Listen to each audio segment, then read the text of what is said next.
It's all policies put in place, and I owe a great deal of thanks to Isabel Wilkerson. She is the author of Cast, the discontents of the origins of our discontents. And so I learned about her in my history class, and with that, I learned about the structures put in place to keep people like transfers, at a lower level, not receiving scholarship or success. There's so many loops and hoops that us transfer students have to go through, and there's not enough guidance.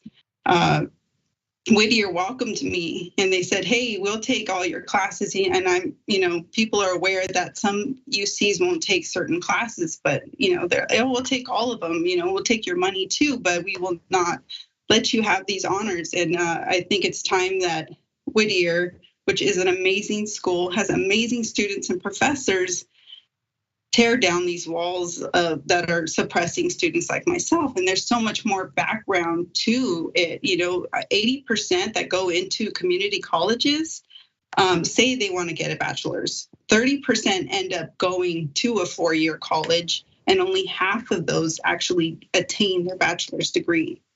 So the numbers are there, and it's time for Whittier College to go ahead and be that change. They took away their football team recently, and everybody was in an uproar. And I believe that they have this opportunity to be that great school. This is a dynamic, obviously not only contextualized in the microcosm of one institution, but you have many institutions who have adopted these particular policies that are adverse to transfer students. So let me highlight the ways. One, typically, a school will say, okay, we can accept these credits, but we will not accept these other credits. Or two, they will accept all of the credits except for a certain number because they want you to pay money for that institution. So they say, okay, normally we would have accepted these credits, but we're not going to get enough money from you to attend this institution. So by policy, we will only accept this many. And then part of what you're highlighting, they will accept credits. You have an extremely high GPA. I mean, you graduated 3.96. I think you only made 2 A- in your life. So they accept your credits. You go do the work they tell you to do. You perform, engage, you get the grades, you compete at a superior level. Then they say, okay, but you don't get honors at this school. You're a transfer student. You don't have enough units here. The problem with all of that is that it's a caste system. It tries to limit or even sometimes eliminate who can take advantage of these, let's say, benefits of high academic achievement from particular institutions. Well, that's a problem for me. You are the engine, students are the engine of any institution. Transfer students, many times will transfer students because they decided to go a route that was more economically feasible. So what does that do? That sets up a scenario to where now you are discriminating against mostly poor students or those who have been economically challenged and do not have the, let's say, economic prowess of others. So now this is a caste system. You have a financial dynamic connected, and you have really, honestly, a business issue of why students do not have more say so over how these things operate in a company. Yes, colleges are companies, in a company that they fund. What happens next? This is an advocacy, obviously, you're bringing awareness to it, but what do you think should happen next in 2023? I think Whittier should go ahead. I think they need to really look at their policies. Look at the administration. Like I said, there's the registrar office that these students have to go to all the time.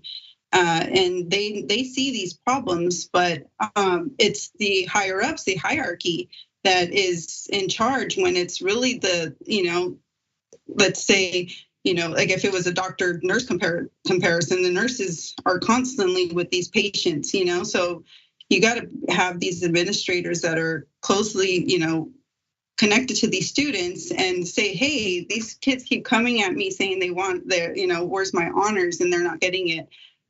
They need to look at the policies, because obviously they put these policies in place so that it could be at a snail pace. I think Whittier College has the chance to make this move and remove honors. I think that there's so many people out there that are so talented, but maybe not academically, but in other ways, and it just does not give a fair chance to other people, especially knowing the caste system, right? I mean, we need to break the system down to its bare bones, like Isabel says.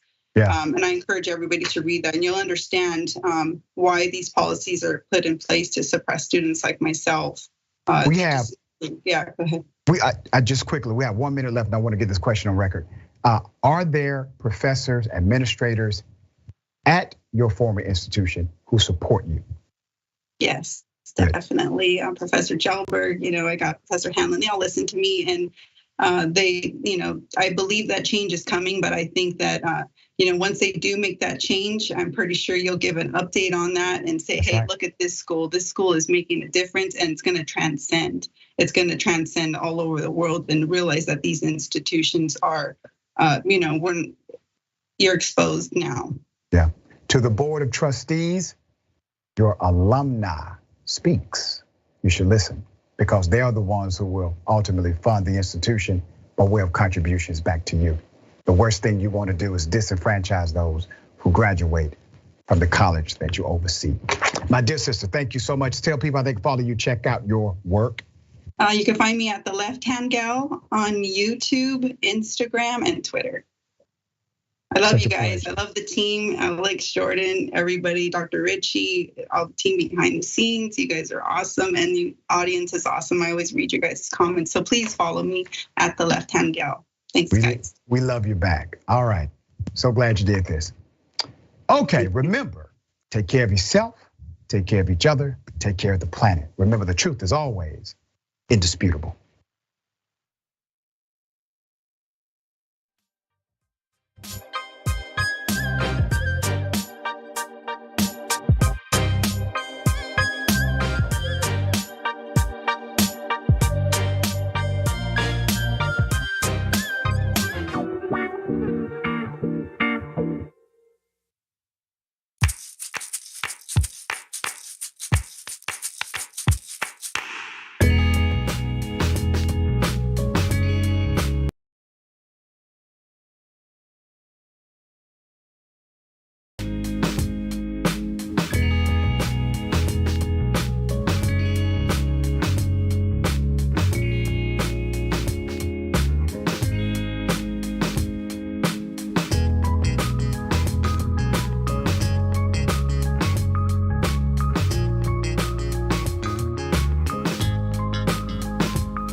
Hello, everybody. Welcome to Unbossed. It is Jessica Burbank filling in for Senator Nina Turner. We have a rare duo today. It's me and Francesca Fiorentini. We're lucky to have on the show.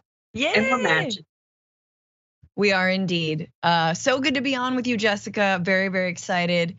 God, what a week. The circus is still in town. It's been a fun week. I've been enjoying it. Yeah, honestly, like it's just a little moment of reprieve before it gets all bad. Yes. You know, and there's like, oh, we can laugh at how bad it is. A little before moment. It gets so bad we can't laugh. Mm-hmm. Yeah. Yes, we're gonna be talking about it. We're gonna be unpacking all of it today. It's day 4 of the circus being in town. We're gonna talk about the C-SPAN camera angles a little bit as well. And today is our 2-year anniversary of January 6th, the violent insurrection at the Capitol. And finally, we'll be talking about a Wall Street Journal reporter that ended up getting arrested while reporting a story. So let's get right into it. Watch this. It's not one side's going to get more than another. It's the entire conference is going to have to learn how to work together. So it's better that we go through this process right now so we can achieve the things we want to achieve for the American public, what our commitment was. So if this takes a little longer and it doesn't meet your deadline, that's okay, because it's not how you start, it's how you finish. And if we finish well, we'll be very successful. All right, so today we're entering day 4 in the vote for the GOP, likely Speaker of the House. And this is the longest that the vote has ever taken in 164 years. Representative Kevin McCarthy suffered a stinging 12th defeat earlier today. I think it looks like we're expected to go into 14 to 15 votes. McCarthy's continued to negotiate with a group of hardline Republicans who have derailed his bid. We spoke a little bit about this on the show yesterday, but here are the 20 who have been consistently voting against McCarthy. Here are their faces. Of those 20, 12 have denied the 2020 election results. Here are those 12. You can see Gates and Boebert, the most vocal of this faction. And as just a reminder, a nominee needs 218 votes to have a majority here of the 435 in Congress, unless some people withhold their votes. So the House can't do much until a speaker is chosen. Here's a list of the things that cannot get done because they're stalling and still voting. Craft and pass legislation, government and public oversight, receive classified briefings, basic management. So some are saying that this ongoing show is the downfall of the MAGA faction of the Republican Party. Look at this headline. The Speaker of the House debacle is the MAGA revolution eating its children. The extreme Republicans blocking McCarthy are refusing to accept a loss, the core of the Trumpist playbook. But it seems as though there are concessions that McCarthy is giving to this faction in order to gain some of their votes. So it might be worthwhile for them to have done this for the past few days. Although the main complaint is that it's been terribly embarrassing and has gotten in the way of other things getting done. And perhaps these conversations should have been had before McCarthy moved in. I think it's a lot of fun. I don't think it's embarrassing. I think it's turmoil that is not so different from the regular ongoings of a GOP-controlled Congress. Francesca? I mean, exactly. It's pretty much emblematic of the GOP as it is in the year now 2023, 2 years after the violent insurrection. Of which many of the people who are currently holding out on this vote for speaker, as you mentioned, were part of, instigated, incited, helped, gave aid and comfort to. And so this is what they want. These Congress people have more in common with the QAnon shaman who stormed the Capitol that day and screamed about veganism or whatever he was doing than they do with Kevin McCarthy or any other Republicans or honestly government, because these guys are the children of the Tea Party movement. These guys are the children of a far right fringe movement that says the best thing about government is no government at all. So to be honest with you, they just want to tear it all down. They don't want to do anything for their constituents. They don't want to do anything for their country. They don't want to serve their country, right? All of the things that they constantly harp on, right? We're the real patriots. we stand up for America. No, they just want to get theirs. They want to grift, they want money, and they can do that and still play these dumb games. It's no sweat off their back. They're not the ones who are going to be losing out. It's the American people who are going to be losing out. So again, yeah, this is perfect. This makes sense for them. This is on brand. Yeah, the most ridiculous concession, I think, and the most telling one is to have less security, to have the metal detectors removed at the Capitol as of January 3rd, 3 days before the 2-year anniversary of January 6th. It's like the concessions are not, hey, maybe we could have, some committee that's going to investigate, I don't know, election fraud, something we made a very big deal out of. If we thought our democracy was crumbling and we didn't have integrity in our elections, maybe we'd want the speaker to devote some of our labor into looking into that and strengthening our elections.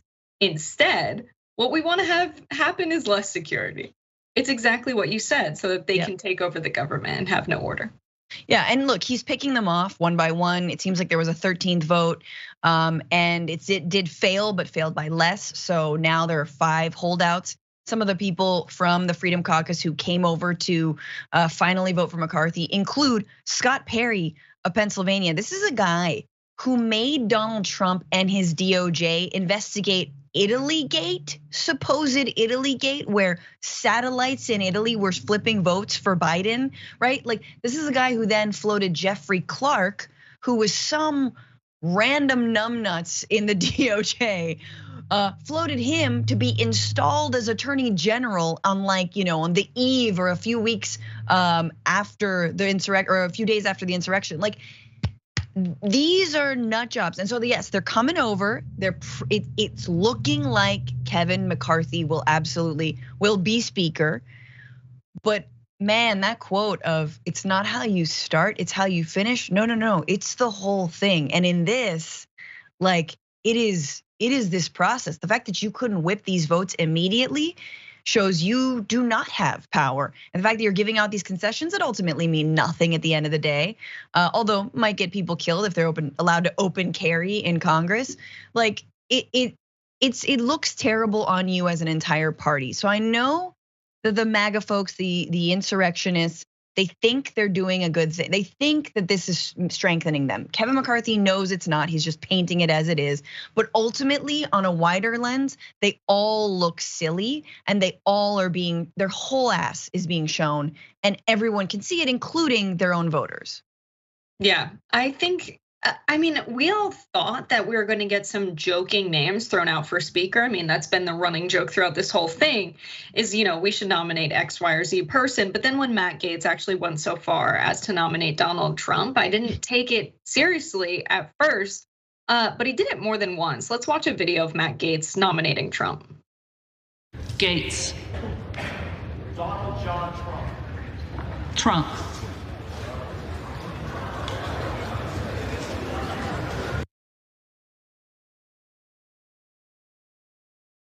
All right, so not the Donalds that other people were voting for, but Trump responded on Truth Social with this photo of himself as speaker, likely taken from the State of the Union address, as you can see.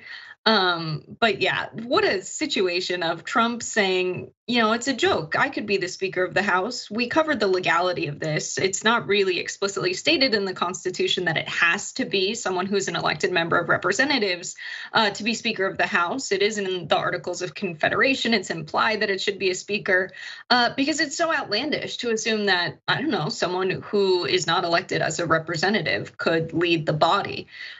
But this would really distract from his bid for presidency in 2024 if he was serving as Speaker of the House. It would be a ridiculous clown show continued of the circus we're experiencing right now. But go ahead, distract him from being president. Let him be Speaker of the House. I would love to see Donald Trump try and grasp Robert's Rules of Order and parliamentary procedure. Francesca? No, please keep him far away from the speakership. Good God. But it is fun. I do think it is fun though. Speaking of Robert's Rules, just the Trump administration was very much like watching a toddler learn about government. And if only for those fun little moments of oh, that's how the division of power works. I get it. Oh, 3 branches? Whoa, I thought it was just one, me in charge. No, look, This is the guy who's begging the Freedom Caucus to vote for McCarthy. And then of course, some random chud on the internet makes a meme and sends it to him and he's like, I'm gonna truth this out. You know, like, what are you doing, buddy? What are you doing? It makes everyone look so dumb.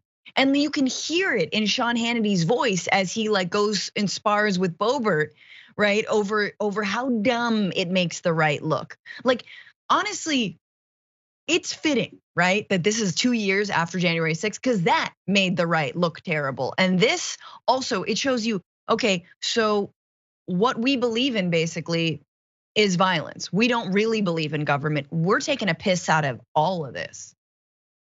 Yeah, 1,000%. And I mean, reducing the security at the Capitol it's obvious that that's what they want. No one can serve their constituents better because people can bring weapons into the building. I mean, that really does nothing for strengthening American democracy or passing good legislation or fighting for the needs of the American people. It really doesn't.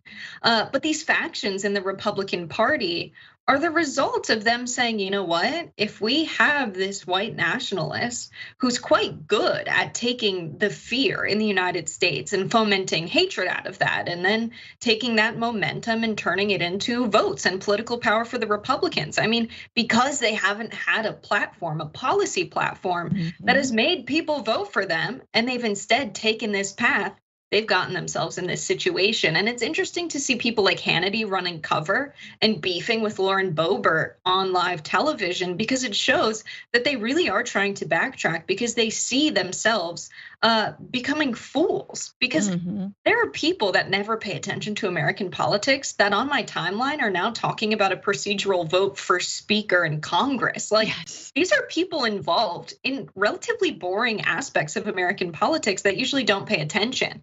And so they're running cover because they can see this translating them into losing votes in 2024, I think. Yeah, I mean, and honestly, you wonder why. Like, there's really no difference between the Hannitys and the Matt Gaetz in this country. You know, what does Hannity want? Does he want another tax break? Like, does he want to buy another private jet on the American people's dime? Like, what is it that he actually wants? You gotta wonder. I mean, maybe it's just like, I need my boys to sit committee so, you know, they can give me the deets on any insider trading info, you know, or whatever it is. Like, I need my friends in the energy sector or, you know, wherever in the real estate sectors, like I need them to get theirs. Like, is just like the corruption cannot wait? I feel like that's what it is, because ultimately, again, Fox News isn't floating any platform policy. Like, what are they talking about? They're just uplifting libs of TikTok bigots, like which even still isn't really translating into anything policy-wise. It is on a state level in some cases, but in other cases, look, this is the party that got what they wanted. They overturned Roe v. Wade effectively, and guess what? It didn't translate into votes for them. It's not popular with the American people, so they really don't know what they're doing. Yeah, exactly. And I think like another reason people are paying attention to this all is because it's been made to be entertaining. Which brings us into our next story, because C-SPAN has been covering all of this with cameras on the House floor. We've seen a lot of things we don't usually see, like this. Watch. You heard of the Pied Piper? Well, my dream Pied Piper had toilet paper, one sheet of the cheap kind. Yes. And he took that and he ripped out a creme brulee and a little tiny pepper. Yes. Before he ate a tree. You didn't have that dream. Yes, I did. Okay, nope. Okay, you did not. Don't tell me you did. It's not true. You didn't never get to dream of the Pied Piper eating a tree. I mean, you're telling me you dreamed that too. Then it wasn't as cool as my dream. All right, so while we have cameras on the conversations going on the floor of Congress, we don't have microphones on these folks, but we can make our best guesses about what's being said, and there's a lot of that going on right now. Let's watch some more. I've heard that the floor asks for shrubs to be put in the common areas. Yeah, you're right. We will not let this slide, because like when you do that, we'd put in some rocks too. Oh, interesting. All rocks are my friends. I didn't know. Hey, listen. Hey. Huh? You're really obvious in the red. I think it's kind of too red. Oh, really? Well, you have a regular face. Point. I love love it. That last one happened. That last one was exactly verbatim. You have a regular face. I think bad lip readings can, be accurate sometimes. Yeah. It's a shout out to bad lip readings. That's just a brilliant use of time, They Seriously. Were there when we needed them most. Yes. We don't usually have shots like this of the House floor. And people are interested in seeing I think, what the representatives are up to. Who is talking to who? Many of these clips have gone viral. The people are interested in them. It's weird to see AOC talking to Paul Gosar and Matt Gaetz. But there's a reason we don't usually get to see those moments. This is fascinating. Reporting from Vice. For decades, C-SPAN has asked to be able to film all of what happens in the House chamber, not just the person speaking. Thanks to the Kevin McCarthy speaker battle, it is finally happening in all its chaotic glory. Then a quote from Brian Lamb, who's the C-SPAN chairperson, who said, currently House floor debates are not in full public view because private news media cameras are still not permitted in the House chamber. C-SPAN's request is for the addition of a few small robotically operated cameras in the House chamber. Its requests have always been denied, reported by Vice. Now, Ben O'Connell, who's the director of editorial operations for C-SPAN, so a guy behind a lot of the shots we're seeing, he said typically during normal run-of-the-mill House sessions, the cameras are totally controlled by government employees, so not by independent media like C-SPAN. However, reporting by Vice, there are different rules for special events like joint sessions. For all of O'Connell's 22 years at C-SPAN, they've been the pool camera crews for the speaker vote. In that sense, and only in that sense, this year's speaker vote has gone just as all the others in recent history. C-SPAN has 3 cameras in the House chambers, and they can stay there until the speaker is elected and new members have been sworn in. Of course, what is different this year is that it was not a routine 2 or 3 hour long event. It is now on its 3rd day. This was reported yesterday, and the proceedings are highly contentious. Ben O'Connell then said, because we have cameras in the chamber, we're able to tell the story of what's happening on the House floor. You're able to see the migrating scrums of congressmen in the House floor as they negotiate with each other. You're able to see extraordinary conversations, and you're able to see conversations that sometimes look somewhat contentious among some members. You'd never be able to see that with the standard House feed.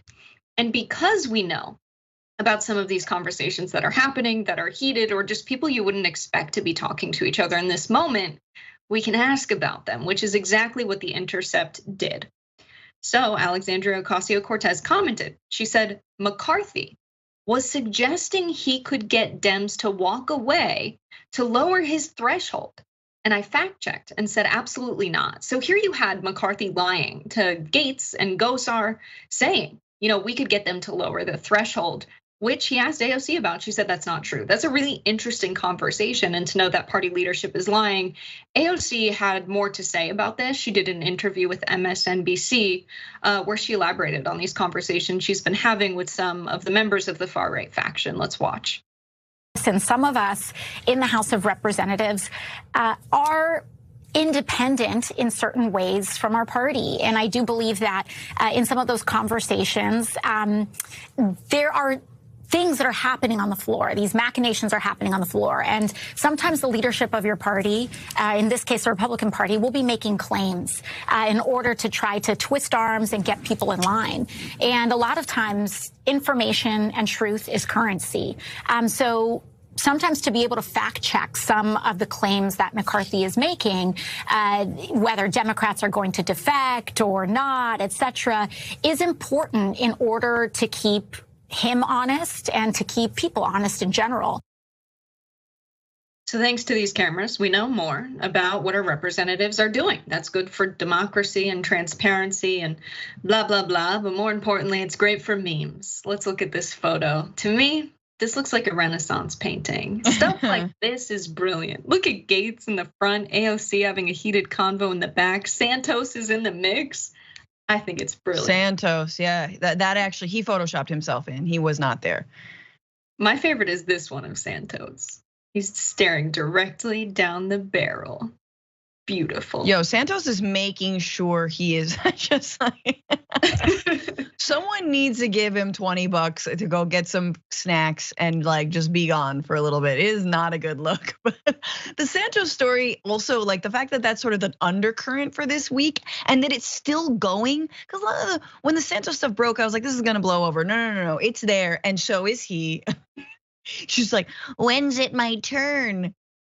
Then I'm president now, right? Well, I was once. Like I'm the former president of Brazil. What? No.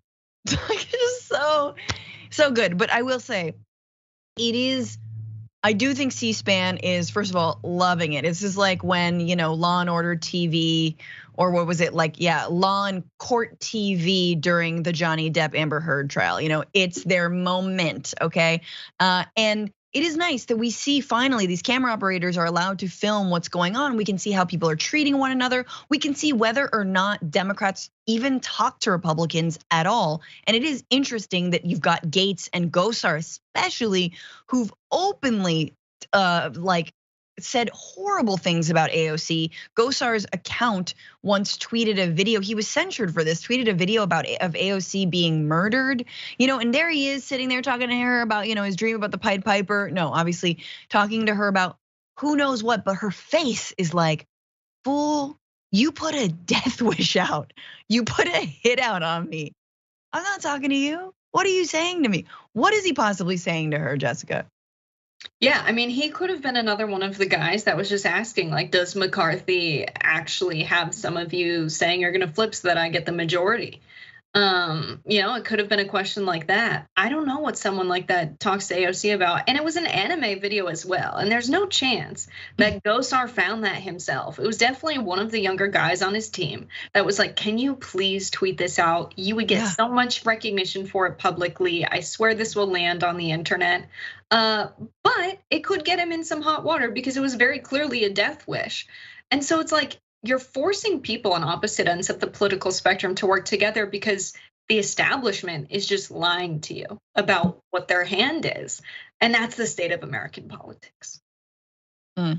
I mean, to be fair, they are not the establishment, Gates and AOC. I wish AOC were the establishment. So it is interesting, what could they possibly be arguing? Say, hey, you could really stick it to Jeffries, who's talked a lot of ish about AOC. Jeffries hates AOC. Like you should, you could vote for Kevin, and AOC's probably like, no, thank you, but no, thank you. Anyway. Yeah, all right, we've got to take a break. We'll be back after this.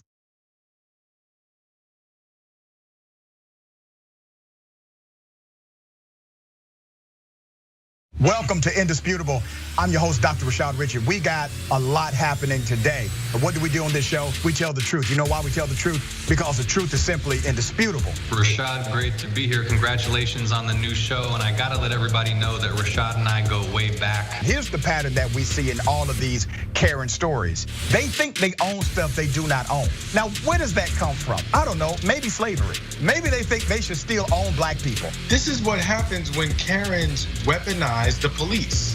When you're used to privilege, equality seems like oppression. It hits you in a certain way when someone is holding you against your will, treating you like you're a criminal and you're an innocent person. This is something that Black people face no matter where they are. A stronger Black economy lends itself to a stronger, greater economy. Don't think it's exclusive of you, it's inclusive of you. What's your beef with critical race theory? It adds more fuel to the fire of the racist tendencies that we already have. We have a generation of problem solvers that can remedy the problem if they are properly taught what the problem is. You know who created redlining in this country? It was a white liberal. I don't give a damn who created it. If it's a racist policy, Shelley, here's what I don't know. I don't know. See, there you go filibustering, brother. You're scared of this truth, but you're gonna get it though.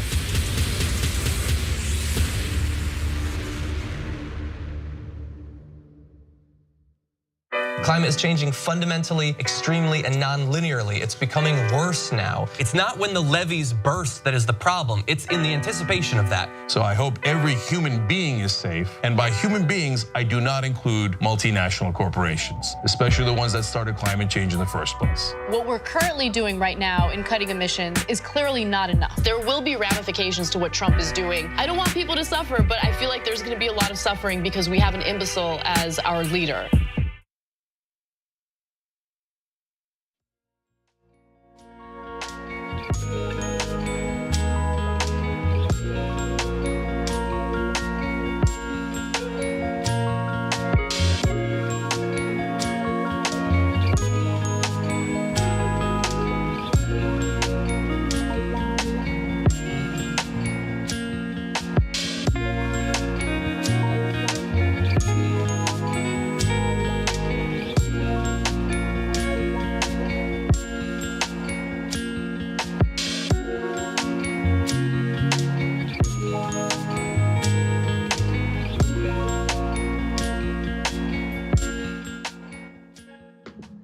Hello, everybody. Welcome back to Unbossed. I'm Jessica Burbank filling in for Nina Turner, and we've got Francesca Fiorentini with us, and Mickey C, the silver-haired dragon, who we can always count on, who said, with McCarthy making even more concessions, if he does win the seat, he'll have no power at all. Since he's still fighting for it, that means he doesn't care about the power. He just wants that title. Very interesting. All right, then we have Galfer71 who said on Twitch, Jessica and Fran Fio, the Grateful Dragons, question mark? Make very for May. Always. Green or you get pinched for January 6th. Indeed. Kyle says, I kind of want the worst person possible to win. They won't get anything done anyway, and they'll lose some clout and be shown to look foolish as foolish as they are. Amazing, amazing. Then we have HB Free. If you're going to the live bituation room in Essen, you can also protest the Walk for Life that same weekend. Thank you. For good to know. That and the Walk for Life. All right, we're gonna get into some more news. As we've stated, it is the anniversary of January 6th. Today marks 2 years from the insurrection, and America's learned so much in those 2 years, right? Maybe not. Let's watch Lauren Boebert. When I arrived in Congress 2 years ago, Nancy Pelosi put this hunk of garbage outside of the House chambers for members of Congress to go through. Today, they are being removed, and we are turning Pelosi's house back into the people's house. All right, yeah, no more safety precautions for the people. Makes a lot of sense. Many are not celebrating, but are continuing to be arrested. Look at this headline. 2 years later, prosecutions of January 6 rioters continue to grow. The Justice Department's investigation of the Capitol attack, already the largest it has ever conducted, has resulted in 900 arrests, with the potential for scores of hundreds more to come. As of Wednesday, about 950 people had been charged in connection with the storming of the Capitol. Here are the numbers. 18 charged with seditious conspiracy. That's a really difficult conviction to get. 284 charged with assaulting or resisting an officer. 295 charged with obstruction of an official proceeding before Congress. And prison time for those charges varies. So this chart is pretty useful. Most defendants were sentenced to less than 6 months in prison. So that's why you see the grouping below 1 year. No big deal, you just try to take over the government. Retired New York Police Department officer Thomas Webster got the largest sentence all the way to the right. You can see he got 10 years. Video showed him assaulting an officer with a flagpole. You all might remember that video. But I know what many of you are thinking. There have been jokes that this person should be the new Speaker of the House, given that he's taken that seat before. So what about the crazy QAnon guy? The best known defendant charged with this obstruction count is Jacob Chansley, the so-called QAnon shaman, who was sentenced on it in late 2021 to 41 months in prison. So at least 7 people lost their lives in connection with January 6th, with the attack on the Capitol, and the FBI is still looking for whoever placed the pipe bombs that many people have stopped talking about. Look at this headline. The FBI offers $500,000 reward to solve January 5th, 2021 Capitol Hill pipe bomber case. Yeah. Francesca.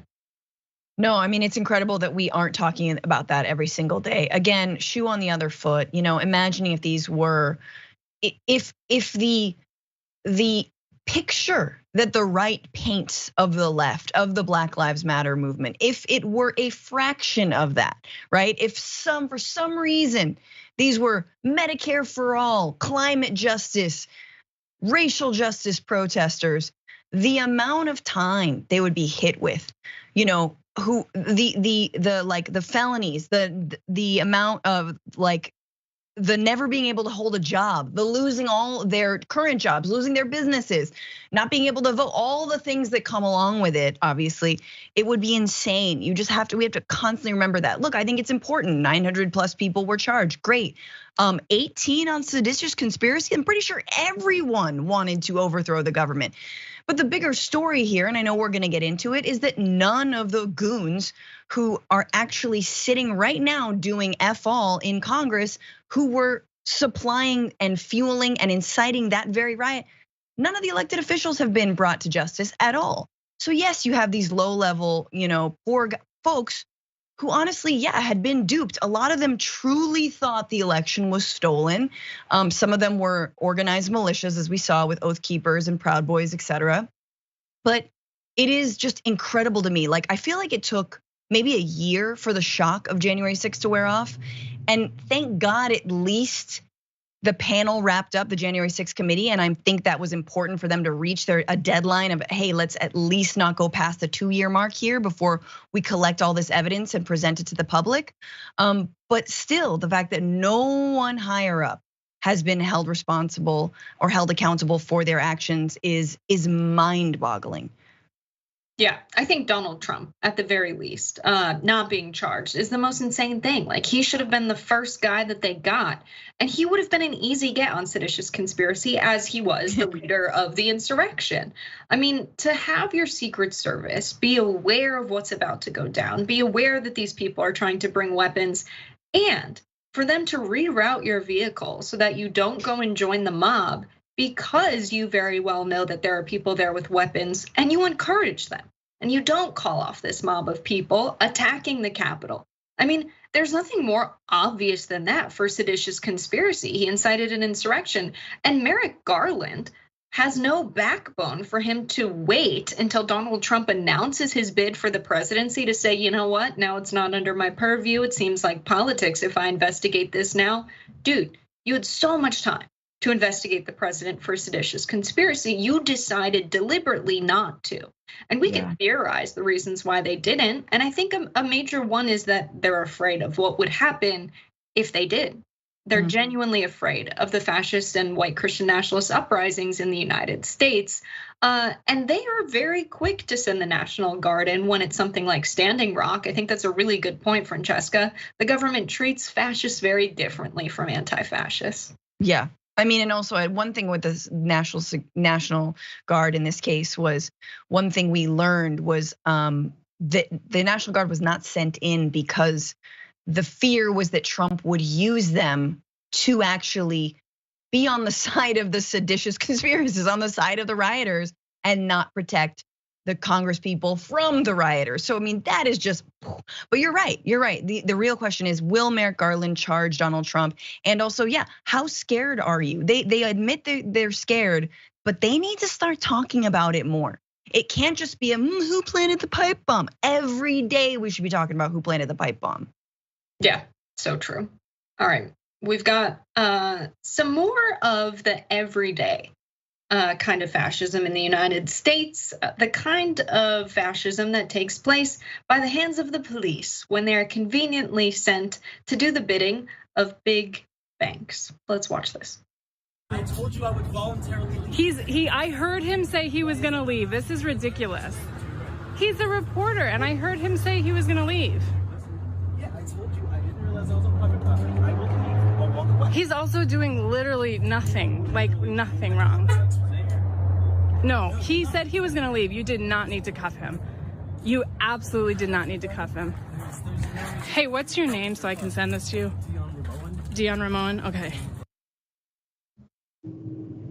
So that is Dion Ramon. He is a reporter with the Wall Street Journal. He was at a Chase Bank following a lead for a story. He had talked to several economists and people who knew of the story at Chase Bank, but he wanted to also get the opinion of Chase customers. He was doing a good job, doing his literal job, reporting a story, and he ended up getting arrested.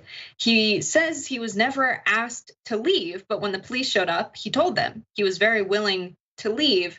And he described the situation to go as follows. The officer stood in his path several times. He was not told he was being arrested or detained or of any crime he had been committed. And then the police officer said, "Stop resisting, don't be difficult," and then started to put him in cuffs. That's pretty standard. That's pretty typical of how this type of thing goes down. Reporting from CNN says the Committee to Protect Journalists has also sounded the alarm over the incident. Catherine Jacobson said the detention of Rabwin highlights a very real threat faced by reporters, especially local reporters across the country. Jacobson went on to say that it is disheartening to see acts of hostility towards journalists working in the United States. So this played out pretty typically. Now, the Phoenix Police Department is under investigation with the DOJ for infringing upon citizens exercising their First Amendment rights when it comes to intervening with journalists doing their jobs. The police department said, he was on private property. We can see in that video, he was outside of the Chase Bank. But this is what cops do quite frequently when they want to arrest someone. They kind of stand in their way, make it seem like the person's not free to go. Then they end up not arresting them for any particular crime that they were committing before the police showed up, but then for resisting arrest and non-compliance. Very convenient for the cops to just simply detain whatever citizen they want. Doesn't feel like a free country when that's something that can happen, not to mention the clear racial undertones here. But this is also the cops doing the bidding of the big banks. This is why you have so many people criticizing the police for protecting private property and those who own it above the safety of the public. Francesca? Yeah, absolutely. That video clearly shows that he is resisting. Look at how he's thrashing as he complies and puts his hands behind his back. It's ridiculous. And obviously, yes, he's a black man. He is a black man, he's a journalist, and he's wearing shorts. He has an afro, and he's wearing sneakers. And he is not dressed as I think a lot of people of color have learned to dress because of systemic racism, which is I'm going to wear a suit and tie because I consistently am thought of as a criminal. I'm not going to just wear normal clothing like a normal person. I have to dress up. And this can be anything from not wanting to get arrested to wanting to be treated fairly when you go shopping. You just go out and you don't want to be treated like crap. You don't want to be followed or assume that you might steal something. People do this all of the time. And so I think it's important to point those two things out. But yeah, look, there's a reason also in the Trump era that it's not just the cops, right? It's like journalists are target number one. And there's a reason where you've got folks like Andrew Callahan coming out with, This Place Rules, the HBO documentary. He's a giant white man. You've got Jordan Klepper, who is wonderful. He's a giant white man. You can't send Jessica or myself out into the streets to report on Trumpism and Trump's supporters unless we pretend like we're right wingers, of course, which TBD, we should do this, Jessica. But again, it's sad because as people who are in the profession, you want to see diversity, you want to see representation, you want to see people who are from the community reporting on that community. And yet those are the folks who are always targeted by cops, by extremists. Is there a lot of difference in many cases? So yeah. Yeah, first things first, I'm down, let's go. Let's put on our disguise. Hell yeah, brother, roll tide, God bless America, I'll play the part. But I think there's two things going on here, right? One is that, of course, Chase doesn't want people reporting on them. This is an extremely powerful bank and using the police, which is supposed to be an entity that serves the public. I think we know very well they're not doing a good job at that. But they're using the police as an arm of capital to protect capital, to prevent good reporting from getting done, exposing a lot of their criminal and fraudulent tactics where they take advantage of the public. This guy was reporting on savings accounts and what Chase is doing with their consumers, savings accounts. If you can't go and talk to the customers about their experience with Chase Bank, they're making it extremely difficult for them to be held accountable to the public. Totally. So just disgusting. And then you have the element of like just a journalist trying to do their job anywhere. This could happen to them. So we've got to go to a break. We'll have more for you after this.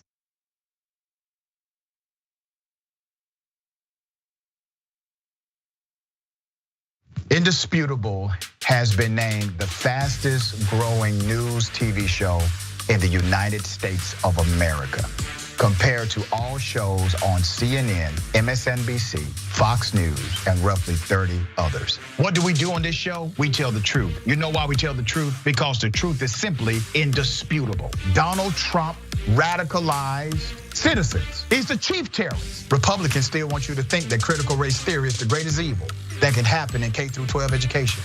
It's not even taught. I guarantee you this, David. If he would have taken a knee during the national anthem to bring awareness to the need for more money for cancer research in America, he would not have had that response.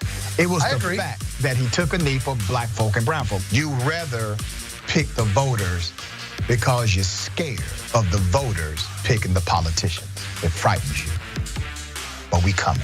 When you are in a privileged position, equality looks like oppression to you. The Karenicity runs deep in this one. We provide a mirror for reflection and a mirror for correction. Don't touch me. Don't touch me. Let's put up the graphic of this Karen in peak performance. Boom. They want anarchy so they can start creating their own rules. Can you share with me some examples? When they were running around during the terrorist attack on January 6th saying hang Mike Pence. So those are the people I'm talking about. That's a problem, correct? You work for Mike Pence, stand up for the guy. Do not allow the ideology of politics to evaporate the humanity that still exists inside of you. They don't stop, I don't stop. Racism won't stop, I won't stop. Systemic bias won't stop, so I won't stop. People still need health care, so I won't stop. People still need criminal justice systems reformed in this country, so I won't stop. And you won't stop either.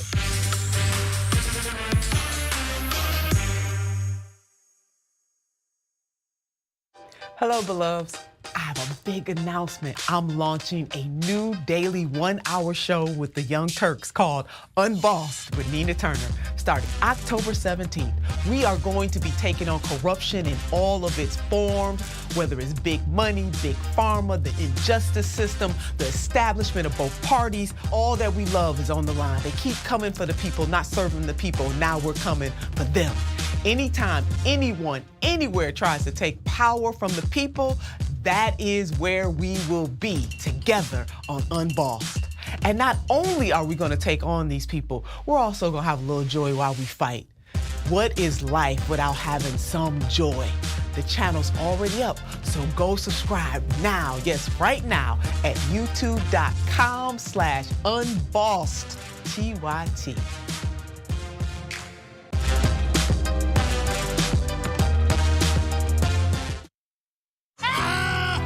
Field goal here. It's time to switch to the Oh, man. Oh, God. Do your best. He's a little like... Let's go! Oh. Hey. No one's happy now. Give him another try. Oh! Wow. This is the weirdest game.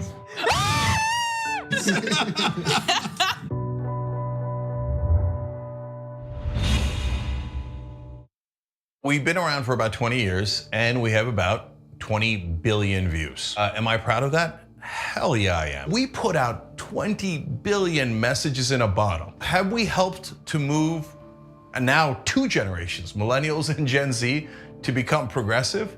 Yes, those numbers are real. We moved generations. Were we the only ones? Of course not. But we have been the largest online news show for now decades.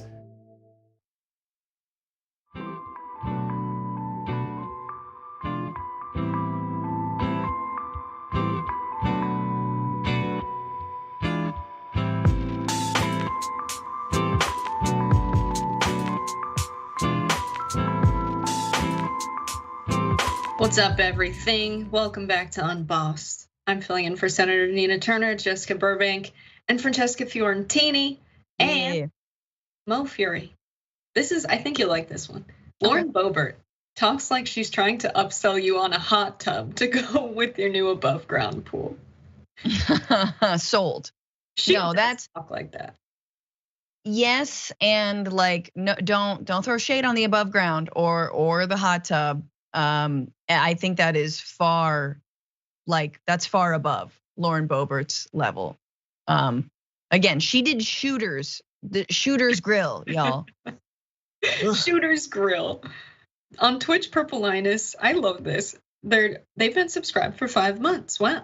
They said, "Yay, Jessica and Francesca! Long live the Frantifa." Woo! Yeah, hell yeah. Speaking of which, we are going to be live in Sketchfest, which is a comedy festival. I'm going to be with John Idarola. He's coming up to the Bay, January 22nd at 8 p.m. You can get tickets at sfsketchfest.com. Also, Robert Evans is going to be there. He's from the Behind the Bastards podcast. And to the commenter who said you can protest the March for Life rally, yes, do that. That's the day before. This is like the anti-choice crazies who come out every year. And I don't know why they pick San Francisco. Go F off somewhere else, but they probably do it on purpose. So I agree, that's a great afternoon. Counter protest, come to the show. Frantifa Day. We'll call it Frantifa Day. Yeah. All right, we've got more news for you about wages. Yeah, it seems like people actually care about how much money they make. Go figure. So experts are calling for a pause on Federal Reserve interest rate hikes. Go figure, as wage growth rates slow.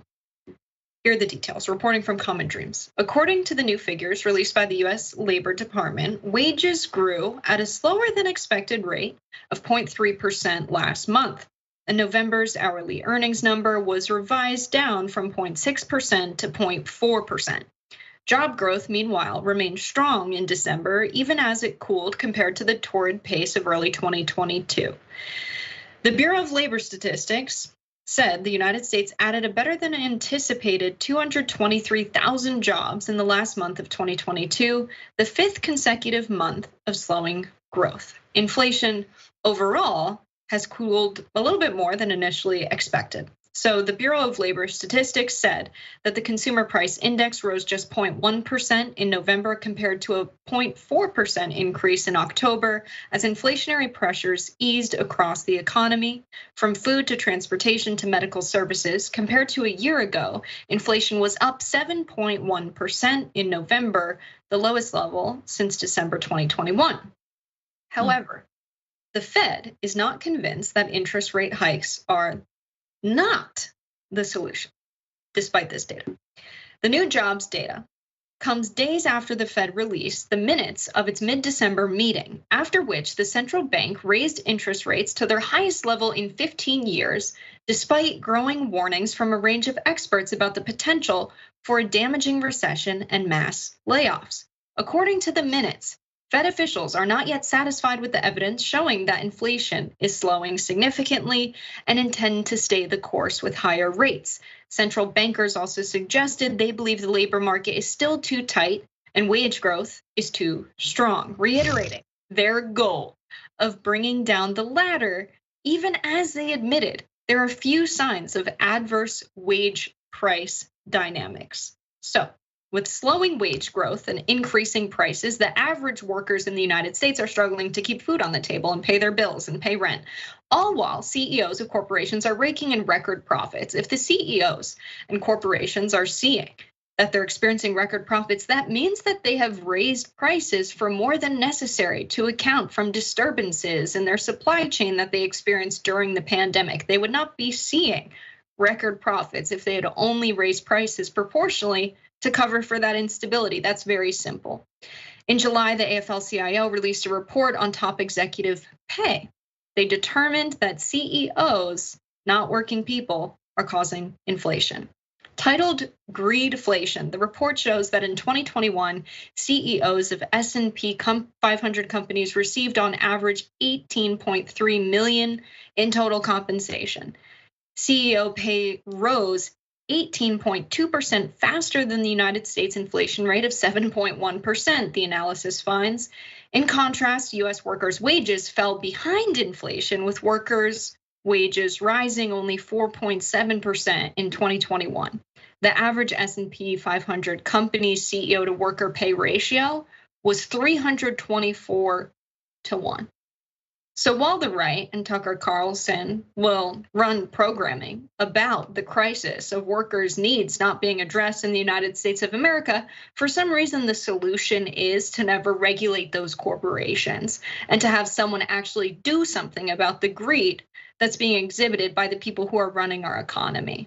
And so that's why we here at TYT cover stories like this, because you don't see mainstream press covering stuff like this. It's incredibly important for someone to fight for the workers. All the while, we see intense union busting happening at the hands of these corporations, and people like Joe Biden even forcing workers into predatory contracts, thinking of the rail workers recently. And so when it comes to labor, it seems that no one in American politics is on the side of the workers, and this is the consequence. Francesca? Yeah. No, you're absolutely right. I mean, look, there's some glimmers of hope in this administration. The rules around non-disclosure, non-competition requirements for employers and how those are being done away with from the federal level, that's incredible. That will help workers be able to negotiate their wages and their salaries in the future. But this is key. This story is the story, which is that this administration has decided that workers are the ones who are going to pay for inflation. That's it, period. It won't be corporations, it won't be owners of business, it will be people who are already squeezed as it is. That's why inflation rates are coming down on us. Oh, you wanted to own a home? Never. You're never gonna own a home. It was already impossible. Now it's completely impossible, right? So this has been done before. It's called a price freeze and a wage freeze. If you're afraid that wages are too high, which they're not, and you just saw the evidence, but if you are somehow afraid, well then guess what? The fat cats at the top should also have to pay. You can freeze wages if you think they're too high, but you should also freeze prices. That way people don't get gouged on either side, right? They're trying to take a bite of everything we've got, right? And so, but no, this administration is not interested in that. They're not interested in doing something that would help everyone and also hurt everyone just a little bit. Everyone would have to pay. They're only concerned with, honestly, making the working class bear the brunt of it. And it needs to be talked about more. Because at the end of the day, Jerome Powell is exactly doing that. He's like, sorry, y'all, the majority are gonna pay. The 1%, they get off. Yes, the CEOs and the corporation owners will always be the ones winning when it comes to how the economy is structured in the United States. And that goes for big pharma as well, of course, naturally. So this is very sad, but not surprising. Drug companies in the United States have raised prices on over 350 different drugs in the United States just this month. Research shows that the majority of their spending that they're making, their profits, is not going to research and development. Instead, it is going to the pockets of their senior executives. Reporting from The Lever. Between 2012 and 2021, the 14 largest publicly traded pharmaceutical companies spent $747 billion on stock buybacks and dividends, substantially more than the $660 billion they spent on research and development, according to a new study by economist William Lazonick, professor emeritus of economics at the University of Massachusetts, and Oner Tulam, a researcher at Brown University. So despite this, drug companies still claim that they are using price increases for drug innovation. That's what they are telling the public and consumers. And then they're spending millions to lobby against allowing Medicare to negotiate lower drug prices. Again, reporting from The Lever. The pharmaceutical industry has spent at least $645 million on federal lobbying over the last 2 years. Americans spent $800 million on prescription drugs last year. 800 million more on prescription drugs last year than they had the previous year. However, it's proven that drug companies do not need more money for research and development. In 2021, The federal nonpartisan Congressional Budget Office estimated that reducing profits on top drugs by 15 to 25% would result in only 2 fewer drugs being introduced in over a decade, and most pharmaceutical research doesn't introduce novel therapies, but instead modifies existing drugs to expand their purview to new patients, further bolstering drug company profits. Also, pharmaceutical research relies on publicly funded research. So while they're profiting and making themselves richer, we're paying for a lot of the research and development that they should be investing in. So between 2010 and 2019, every single new drug approved by the Food and Drug Administration relied at least in part on publicly funded science. So on top of stock buybacks, drug companies have also increased the salaries of their senior executives. In 2021, the average annual compensation for highest paid executives at these pharma companies was $61 million, 93% of which came from realized gains from stock-based pay. Pharmaceutical companies aren't the only ones spending their money on stock buybacks. We know that S&P companies spent nearly $10 trillion on buybacks and dividends between 2012 and 2022. And the way that works is when a company buys back its own stock, they're increasing this metric, the earnings per share, which makes the stock look good on Wall Street and increases the returns to existing shareholders, which oftentimes are people who are executives of the company. And the people who will ensure that returns to shareholders are high, those are the people who are the CEOs. Usually they hold stock in the company as well. They're going to have an increase in pay because if you're a shareholder, certainly you want increased returns. So if you're going to reinvest your revenue in stock buybacks, you're a good guy. I want you running the company as well. It's corruption in its finest. Francesca, what are your thoughts? It's evil. It's just evil. I want to bring back that word. It's so evil what pharmaceutical companies are doing to the American people. And now they're running scared because, oh no, we've got a little bit of price negotiation, which is really important. And I want to say that it is not a nothing burger that we have made progress on being able to negotiate Medicaid, Medicare costs for pharmaceutical companies, for big pharma.